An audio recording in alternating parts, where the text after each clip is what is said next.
Merhabalar. Hadi bakalım bugünün mesajlarını alalım.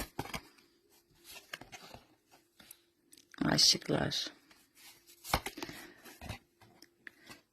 Uzun zamandır içinde bulunduğunuz kısır döngüden çıkmak için bir karar vermek istiyorsunuz. Somut bir adım atmak istiyorsunuz. Sanırım bu aralar bu bir düzen değişikliği olabilir. Yapmak istiyor olabilirsiniz. İş değişikliği yapmak istiyor olabilirsiniz.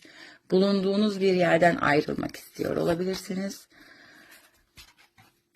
Ama duygusal olarak karar vermeyin. Birazcık mantık çerçevesinde düşünün. Verdiğiniz her karar sizin destekleyiciniz olacak.